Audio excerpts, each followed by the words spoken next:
Hello wives, அனைவருக்கும் வணக்கம். ஒரு பெண்ணு ஒரு கழுதைய திருமணம் செஞ்சுக்கிறா. என்ன காரணம் கேட்டீங்கன்னா நீங்களே அதிர்ச்சி அடைவீங்க. நடந்து என்னன்னு பார்க்கலாம். ஒரு நாட்டை ஒரு ராஜா ஆண்டு வந்தாரு. அது ஒரு பொற்காலம்னே சொல்லலாம். ஏன்னா மக்கள் தான் அங்க அரசர்களா வந்தாங்க.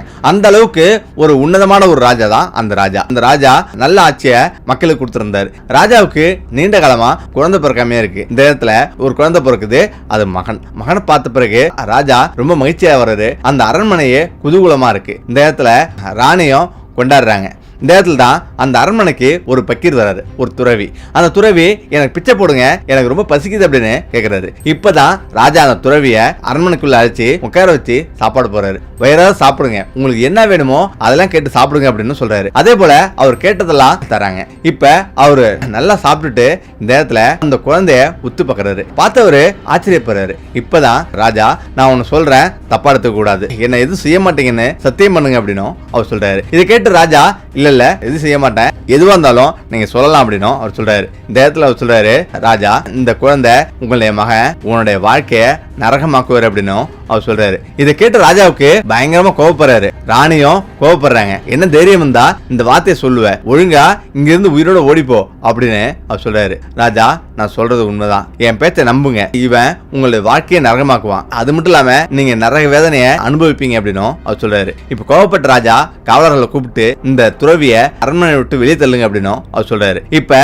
காவலர்களும் அரண்மனை விட்டு வெளியே தள்ளுறாங்க. அந்த துறவியும் புலம்பிக்கிட்டு வெளில போறாரு. இப்ப நாட்களாவது அந்த இளவரசனை அன்போடு இளவரசியும் ராஜாவும் வளர்க்குறாங்க. ராணி பேரு மல்லிகா. மல்லிகா எப்பொழுதுமே அவனை சூழ்ந்து காவலர்கள் இருந்துட்டே இருப்பாங்க. குழந்தையிலேருந்து அதிகாரத்தன்மை மிக்கவன். அதாவது அங்குள்ள வேலைக்காரர்கள் எல்லாம் அதை செய்யுங்க இதை செய்யுங்க அப்படின்னு இல்லாத ஒரு வேலையெல்லாம் விட்டுட்டே இருப்பான். இப்ப அவன் இளவரசன் கொஞ்சம் கொஞ்சம் வளர ஆரம்பிக்கிறான். வளர்ந்து பெரியவன ஆன பிறகு அவனுடைய அட்டகாசம் அதிகமா இருக்கு. அதாவது ஏழை மக்கள் எல்லாம் பெருசா துன்புறுத்துறான். அது மட்டும் இல்லாம அவன் என்னெல்லாம் நினைக்கிறானோ அதெல்லாம் அங்க செய்வான். அதுவும் இல்லாத விஷயங்கள்லாம் செஞ்சு காட்டணும் அப்படின்னு மக்களை துன்புறுத்துவான். இப்பதான் ராஜா கூப்பிட்டு எச்சரிக்கிறாரு, ஏழை மக்களால தான் நம்ம வாழ்ந்துட்டு இருக்கோம், ஏழை மக்கள் இல்லைன்னா நம்ம ராஜ்யம் நடத்த முடியாது அப்படின்னு அவர் சொல்றாரு. ஆனா இளவரசன் கோவப்படுறான். ஏழை மக்கள் எல்லாம் கழுதைங்க போல, நமக்கெல்லாம் அவங்க அடிமை தான், அந்த அடிமைகளை பத்தி இந்த மாதிரி சொல்லாதீங்க அப்படின்னும் அவன் சொல்றான். இப்ப ராஜாவுக்கும் கோபம் வருது. அவனிடம் அவன் கோவப்பட்டு போயிறாரு. இந்த இடத்துல ராணியும் எவ்வளவு சொல்றாங்க, அதாவது இந்த மாதிரி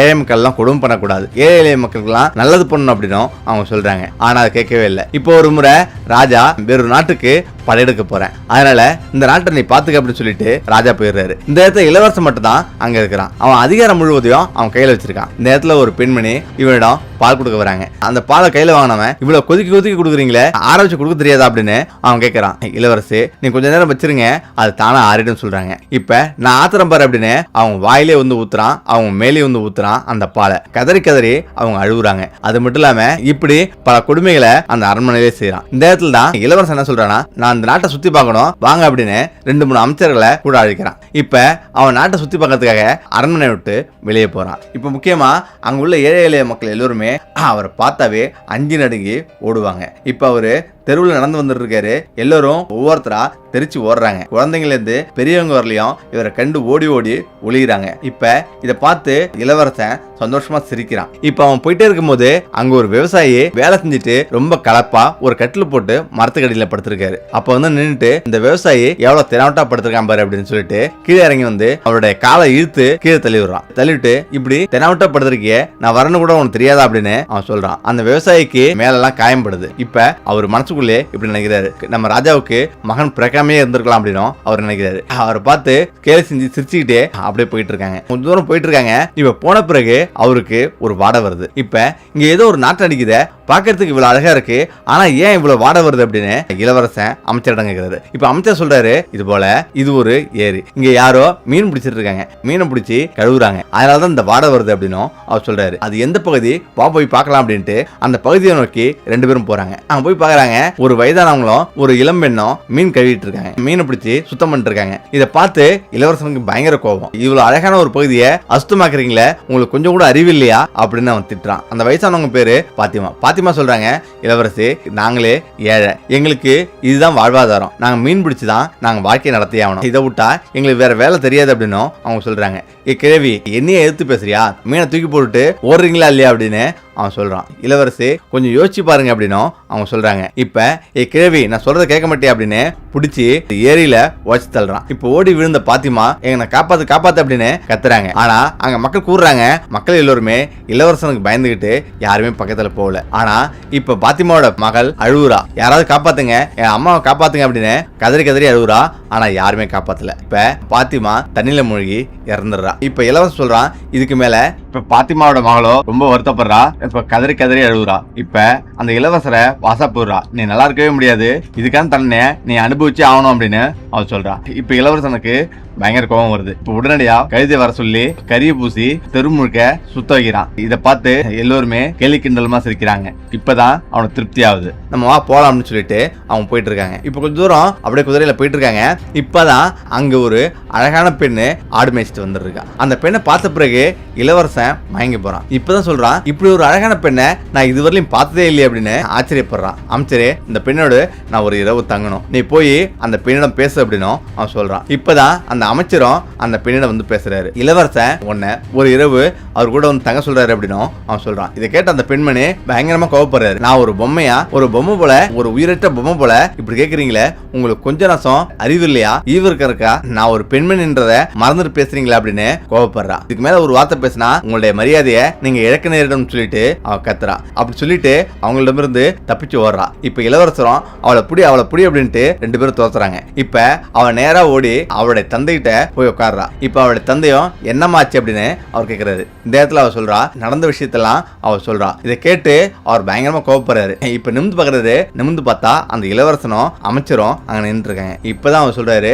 நான் நினைச்சேன் உன்னுடைய அப்பாவிடம் நான் அப்பவே சொன்னேன், உன்னுடைய மகனால நீங்க நரகத்தை அனுபவிக்கிற மாதிரி இருக்கும் அப்படின்னு. அதே போலதான் நடந்துட்டு இருக்கு. உனது அப்பாவிடம் நான் சொன்னதை உனது அப்பா கேட்கவே இல்லை அப்படின்னு சொல்றாரு. இப்படி ஒரு காரியம் செஞ்சிருக்கிய, நீ சரியான தண்டனை அனுபவிக்க போற அப்படின்னும் அவர் சொல்றாரு. இப்பதான் இந்த அமைச்சர் சொல்றாரு, இளவரசி இந்த துறவி சொன்னா அப்படியே பழிக்கும், எப்படிப்பட்ட சாபமோ பழிச்சிரும், மன்னிப்பு கேளுங்க அப்படின்னும் அவர் சொல்றாரு. இதை கேட்டு இளவரசன் பயந்துடுறான். ஐயா, தவறு செஞ்சுட்டேன், என்ன இந்த ஒரு முறை மன்னிச்சுங்க அப்படின்னும் அவன் சொல்றான். அவர் உடனே இதுக்கெல்லாம் மன்னிப்பே கிடையாது, உச்சபட்ச தப்ப நீ செஞ்சிருக்க, இதை விட தவறு வேற எதுவுமே கிடையாதுன்ட்டு நீ கழுதியா மாறுவ அப்படின்னு சாபம் பெறாரு. இதை கேட்டு இளவரசன் அழுகுறான். அமைச்சரும் அழுகுறாரு. அமைச்சரும் ஏழையாவது. அந்த கழுதையும் கதறுது, என்ன மன்னிச்சிருங்க என்ன மன்னிச்சிருங்க அப்படின்னு அந்த கழுதை கத்துது. ஆனாலும் இப்ப அந்த இளவரசன் கழுதையா மாறிட்டான். இப்ப அவங்க ரெண்டு பேருமே அந்த பெரியவரிடம் அழுகுறாங்க. இப்ப அந்த கழுதையை அழைச்சிக்கிட்டு அந்த அமைச்சர் எங்க போறன்னு தெரியாம போயிட்டு இருக்காரு. இளவரசனை எப்படி நான் அரண்மனைக்கு அழைச்சிட்டு போறது? இந்த முகத்தோட பார்த்தா எல்லாரும் கேலி கிண்டல் பண்ணுவாங்க, நான் எப்படி இந்த அரண்மனைக்கு போவோம் அப்படின்ட்டு அழுதுகிட்டே அவர் நடந்து போயிட்டு இருக்காரு. இதே நேரத்துல அந்த ராஜாவும் அங்க வராரு. ஆனா ராஜாவுடைய கெட்ட நேரம், இளவரசன் அங்க இல்லாதால அந்த நாட்டை வேறொருத்தம் வந்து அந்த நாட்டை பிடிச்சிட்டான். அரண்மனையில இருந்து அந்த நாடு முழுவதும் வேறொருத்தர் கையில போயிடுச்சு. இப்ப அந்த ராஜா ஊரா ராணி மல்லிகாவை அழைச்சிக்கிட்டு சுத்திட்டு இருக்காரு. தனது மகனை தேடி அலைஞ்சிட்டு இருக்காரு. தனது மகன் எங்க இருப்பான் அப்படின்னு தேடி சுத்திட்டு இருக்காரு. எங்கேயும் கிடைக்கல. ஒரு குடிசையில வந்து உட்கார்ந்து இருக்காரு. தனது மகன் எப்படி இருந்தாலும் வருவான், அதுக்காக நம்ம காத்திருப்போம் அப்படின்னு அவங்க உட்கார்ந்துருக்காங்க. ரொம்ப வருத்தப்படுறாங்க. அந்த துறவி அப்பயே சொன்னாரு, நம்ம கேட்கவே இல்லை அப்படின்னு வருத்தப்பட்டு போய் உட்கார்ந்துருக்காங்க. இந்த இடத்துல தான் அந்த கழுதையும் அந்த அமைச்சர் அங்கிருந்து வராங்க. அப்பா அப்படின்னு அந்த கழுதை சொல்லுது. இந்த இடத்துல அதிர்ச்சி ஆகுறாரு ராஜா. அப்ப நாதாப்பா இளவரசன் அப்துல்னு அது சொல்லுது. இப்ப இதை கேட்டு பயங்கரமா அதிர்ச்சி ஆகுறாரு. ஐயோ, இது என் மகனா அப்படின்னு உத்து பாக்குறாரு. கண்ணில இருந்து அடையாளத்துல இருந்து எல்லாமே சரியா இருக்கு. ஆனா முற்றிலும் கழுதியா மாறி இருக்காரு. இந்த இடத்துல அமைச்சரும் ஆமா இது உன்னுடைய மகன் தான் அப்படின்னு எல்லாமே சொல்றாரு. இதை கேட்டு ராஜா ரொம்ப அதிர்ச்சி ஆகுறாரு. அந்த துறவி அப்பவே சொன்னாரு, அப்ப நம்ம கேட்கல, இப்ப நம்ம போய் பார்ப்போம் அப்படின்னு எல்லோருமே சேர்ந்து அந்த துறவிட்ட போறாங்க. இது போல துறவியிடம் ராஜா மன்னிப்பு கேட்கிறாரு. எங்களை மன்னிச்சிருங்க, இந்த ஒரு முறை மட்டும் எங்களை மன்னிச்சிருங்க, எனது மகனை திரும்ப மனிதனா மாத்துங்க அப்படின்னும் அவர் அழுகுறாரு. ஆனாலும் அந்த துறவி என்ன சொல்றாருன்னா, என்னால இதுக்கு மேல மனிதனை மாத்த முடியாது, கழுதி ஆனதுதான், ஆனா அதுக்கு ஒரு வழி இருக்கு அப்படின்னு சொல்லிட்டு உள்ளார இருந்து ஒரு மர கண்ணாடிய எட்டு வர்றாரு. அந்த கண்ணாடியில எந்த பெண்ணோட முகம் தெளிவா இருக்கோ அந்த பெண்ணு தூய்மையான பெண்ணு. அந்த பெண்ணு இந்த கழுதியை கல்யாணம் பண்ணிச்சுன்னா அவன் திரும்பவும் இளவரசனா மாறிடுவான் அப்படின்னு அவர் சொல்றாரு. இப்ப எந்த ஒரு துன்புறுத்தலும் இல்லாம கல்யாணம் பண்ணிக்கணும், அதாவது மனதார ஏத்துக்கிட்டு கல்யாணம் பண்ணிக்கணும். அப்படி கல்யாணம் பண்ணிக்கிட்டா மட்டும்தான் இவன் திரும்பவும் இளவரசனா மாறுவான் அப்படின்னு அவர் சொல்றாரு. ஆனா அந்த பொண்ணோட சம்மதம் இல்லாம நீங்க கல்யாணம் பண்ணீங்கன்னா அதுக்கு பிறகு இந்த கண்ணாடி வெடிச்சிடும், வாழ்நாள் முழுவதும் கைதியாதான் என் வாழ்க்கை ஓட்டி ஆகணும் அப்படின்னு அவர் சொல்றாரு. இப்ப இதை கேட்டு சரி அப்படிப்பட்ட பெண்ணை நான் எங்க போய் தேடுவோம் அப்படின்னு ராஜாவும் மல்லிகாவும் அந்த கைதியை அழைச்சிட்டு சுத்துறாங்க. இப்ப எல்லா இடங்கள்லயும் நிறைய பெண்ணுங்களை கூப்பிட்டு அவருடைய முகத்தை அதுல காட்டுறாங்க. ஆனா எல்லாமே மங்களாதான் தெரியுது, யாருக்குமே தெளிவா தெரியல. இப்ப ராஜா சோர்ந்து போய் படுத்திருக்காரு. இப்பதான் ஒரு குடிசைக்கு போயிட்டு மல்லிகாவிட்ட இந்த முட்டாள் மகனை நீ இங்கேயே வச்சிரு, நான் வெளில போய் பொண்ணுங்களை தேடிட்டு வரேன் அப்படின்னு அவர் வெளில போறாரு. வெளில போய் நிறைய பெண்களிடம் அந்த மாதிரி காட்டிகிட்டே இருக்காரு. எல்லாருடைய முகமும் மங்களாவே தெரியுது. இப்ப சோர்ந்து போய் ஒரு மரத்துக்கடியில படுக்கிறாரு. இந்த நேரத்துல தான் பக்கத்துல ஏதோ ஒரு பெண்ணோட சத்தம் கேட்குது. எங்கேயோ சத்தம் கேட்குது அப்படின்னு திரும்பி பார்க்கறது, அங்க ஒரு குடிசை இருக்கு. அந்த குடிசையில ஒரு அழகான பெண்ணு உட்காந்துக்கிட்டு கடவுளை வழிபட்டு இருக்கா. அதை பார்த்து இவருக்கு ஆச்சரியம். உடனடியா அந்த பெண்ணிடம் போய் அந்த கண்ணாடியை கட்டுறாரு. அந்த கண்ணாடியில அந்த பெண்ணோட முகம் தெளிவா தெரியுது. இப்ப ஆச்சரியம். இப்ப ராஜாவும் அமைச்சரும் அந்த பெண்ணிடம் எங்களுக்கு நீங்க தான் உதவி பண்ணணும், ஒரு பெரிய உதவி நீ பண்ணணும் அப்படின்னு அந்த பெண்ணிடம் கேட்கிறா. அந்த பெண்ணு ஆச்சரியப்படுறாங்க.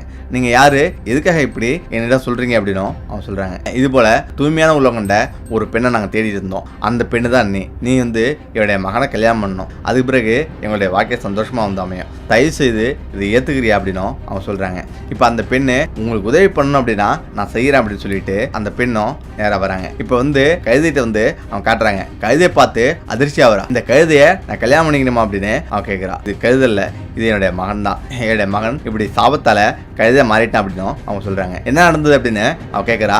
அப்பதான் அந்த கழுதையும் அந்த அமைச்சர் சொல்றாங்க, இது போல ஒரு பெண் மீன் வித்துருந்தாங்க, அந்த பெண்ணை உதச்சி ஆத்துல தள்ளிட்டோம், அந்த பெண்ணு இறந்துச்சு, அதுக்கு பிறகுதான் இந்த மாதிரிலாம் நடந்தது அப்படின்னும் எல்லா உண்மையும் சொல்றாங்க. இதை கேட்டு அந்த பெண்ணு கோவப்படுறாங்க. இப்பதான் அந்த பெண்மணி சொல்றா, நான் தான் அந்த மீனவ பெண்ணோட பெண்ணு, என்னுடைய அம்மாவை நீ உதச்சி தள்ளிட்டு கொண்டுட்ட, இறந்துட்டாங்க, நான் என்ன பண்ண தெரியாம எங்க போறேன்னு தெரியாம கால் போன போக்குல போனேன், அப்பதான் இறைவனிடம் தன்னுடைய குறைய சொல்லி அழுதுட்டு உட்கார்ந்தேன், அப்பதான் எனக்கு ஒரு மகிமை கிடைச்சது, அப்படி உட்கார்ந்துருக்கும் போதுதான் நீங்க வந்தீங்க அப்படின்னு அவன் சொல்றான். இப்ப அந்த மன்னரும் எல்லோருமே சந்தோஷப்படுறாங்க. இப்ப அந்த கழுதையும் அந்த அமைச்சரு இந்த பெண்ணோட காலில் விழுந்து மன்னிப்பு கேட்கறாங்க. இதனால நீங்க மனிதரா மாறுவாங்கன்னா நான் செய்யறேன் அப்படின்னும் கல்யாணம் பண்ணிக்கிறேன் அப்படின்னும் அவன் சொல்றான். இப்ப சரி அப்படின்னு திரும்ப அந்த பக்தியிடம் அந்த துறவியிடமே அவங்க போறாங்க. துறவி அந்த பொண்ணை பார்த்து கேட்கிறாரு, ஏமா இது ஒரு கழுதை தான், இந்த கழுதைய திருமணம் செய்ய உனக்கு சம்மதமா அப்படின்னும் அவர் கேட்கிறாரு. அந்த பெண்ணும் எனக்கு சம்மதையா அப்படின்னும் அவர் சொல்லுது. இப்ப சரி அப்படின்னு அந்த இடத்துல கல்யாணம் பண்ணி வைக்கிறாங்க. இப்ப கல்யாணம் பண்ண பிறகு உடனடியா ஒரு இளவரசனா மாறுறாரு. இளவரசனா மாறின பிறகு ரொம்ப சந்தோஷப்பட்டு என்னை காப்பாத்திட்ட, எனக்கு ஒரு புதிய வாழ்க்கை கொடுத்துருக்க அப்படின்னும் ரொம்ப சந்தோஷப்பட்டு அழுகுறாரு. இவருடைய அகங்காரம் ஆணவம் எல்லாமே அழிஞ்சிருச்சு, நான் ஒரு நல்ல ஒரு மனிதனா மாறிட்டேன் அப்படின்னும் அவர் சொல்றாரு. இந்த இடத்துல தான் இன்னும் எனக்கு ஒரு வேலை பாக்கி இருக்கு அப்படின்னும் அவன் சொல்றான். அதுதான் என் நாட்டை நான் எப்படியாவது மீட்கணும் அப்படின்னும் அவன் சொல்றான். இப்ப சரி அப்படின்னு அவன் நாட்டை மீட்கிறதுக்காக ஒவ்வொரு கிராமமா போயிட்டு அந்த வீரர்கள் எல்லாத்தையும் கூட்டிட்டு நேரா அவனுடைய அரண்மனைக்கு போறான். இப்ப அரக்கம் போல உள்ள எதிரி அரசன் அவன் முன்னாடி நின்று இருக்கிறான். என்னுடைய நாட்டை என்னிடம் ஒப்படைச்சிரு, இல்லைன்னா போர் நடக்கும் அப்படின்னு எச்சரிக்கிறான். ஆனாலும் அவன் நாட்டை கொடுக்க முடியாது சொல்றான். அடுத்த நோடி அங்க சண்டை ஆரம்பிக்குது. தன்னுடைய நாடுன்றதால எங்கெங்க அடிச்சா எல்லா தந்திரமுமே அவனுக்கு தெரியும். உடனடியா அடிச்சு வீழ்த்தி அந்த எதிரி நாட்டு அரசனை ஓட விடுறாங்க. அந்த மீனவ பொண்ணியை கல்யாணம் பண்ணிட்டு சந்தோஷமா அந்த நாட்டை வழி நடத்திட்டு வர்றாரு. இப்ப இளவரசருக்கு எந்த திமிரும் இல்ல. இளவரசரை பார்த்தா அங்க ஏழை எளிய மக்கள் எல்லாரும் சந்தோஷப்படுறாங்க. ஓகே, நம்மள இந்த வீடியோ பிரச்சனைக்கிறேன். மீண்டும்